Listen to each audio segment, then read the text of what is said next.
Guys, today's video, kami po ay maggagawa ng grahams. Ayan po guys, binubuksan po ng anak kong super ganda. O yan po, ang aking mga anak guys. Kaya pala naligo. Ang gaganda po nila oh.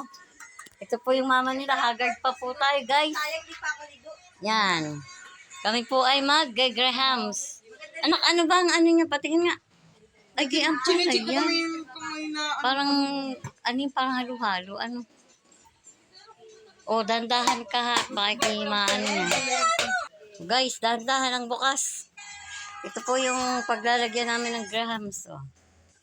Yan po, guys. Pwede mo may tinapay sa bubog. Ano? May tinapay sa bubog. Ito po yung grahams namin. Tayo siya na. Yan, guys. O. Dalawa na lang po kasi ubusan na po ng grahams dito sa Lucena City. Ito na lang po ang nabili namin. Oh. Dadalawa na po siya.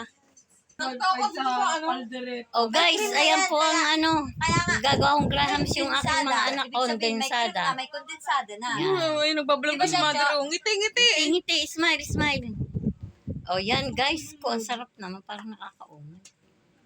Then, i-grill na natin. Yung pala, i-blade. Ini-grade. Yan po Para pala. mag-double size. Para daw po mahilap. This is a tip how to blend The grahams. Yan po guys. Yan, today's video. Paano magawa ng grahams? O yan. Ginagayan pa pala. ang purpose po nun ay para dumami ang cream. Yan. Mag-double. Mag-double ang dami. Ano pala ang ano niyan, purpose.